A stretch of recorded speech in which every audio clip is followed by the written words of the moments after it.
Bonjour des Édias. Alors ce livre, c'est un code de conduite à la fois pour les musulmans et pour les non-musulmans, leur expliquer très simplement quelles sont nos obligations, comment nous devons, en terre non musulmane, comment nous devons les réaliser. Les ablutions, le ramadan, toutes ces questions qui nous intéressent. Après, il y a nos questions en tant que citoyens. Comment nous devons nous comporter vis-à-vis des citoyens, vis-à-vis de l'autre, celui qui n'est pas comme nous, c'est-à-dire le non-musulman, le non-croyant, l'athée, etc. Comment nous devons nous comporter avec lui. À travers ce travail, nous avons un livre de conduite. Il faut qu'aujourd'hui, les musulmans, en étant des citoyens, ils vont aller voter, ils vont aller vivre pleinement leur citoyenneté. Ils doivent être partout, ils doivent se faire élire pour que nous puissions aujourd'hui vivre notre religion de manière sereine, de manière à ne pas toujours subir ce que les autres nous imposent. Bonjour des Édias, c'est Boumediene Paniagua, je suis islamologue. Alors c'est un ouvrage collectif qui a réuni les efforts de 2 commissions, plusieurs membres, une commission théologique et composée par des imams et des théologiens, une commission société civile composée par des acteurs de la société civile, des politiques, des acteurs associatifs, des universitaires, des penseurs, etc., etc.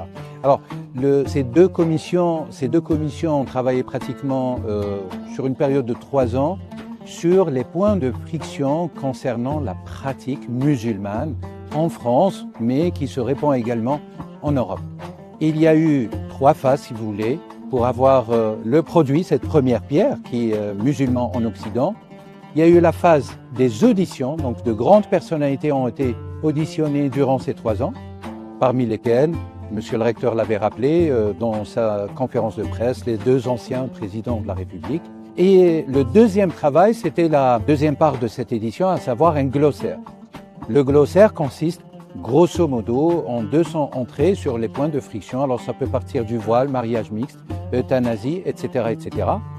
Mais également des entrées qui concernent la civilité, la citoyenneté, les droits de l'homme, les droits de la femme, donc des points qui vivifient, si vous voulez, à la fois la convergence, qui est une des finalités de cet ouvrage, à savoir le vivre ensemble, en harmonie, en respect et en paix. Troisième part de cet ouvrage, la publication d'une charte, la charte de Paris, qui a une résonance plutôt internationale et qui concerne tous les musulmans en Occident. Salam des Édias, je suis le Cheikh Baddounès, je suis le représentant de la Tariqa al-Alawiya, la Zawiya al-Alawiya qui se trouve à Mostaganem en Algérie. Ce livre a pris un temps assez grand, 3 années de rencontres, et c'était des débats, et parfois des débats très contradictoires, je veux dire. Et de là sont nées des idées, comment entreprendre cette relation à l'autre, pour se vivre ensemble, dont nous sommes dedans. On ne peut pas l'éviter.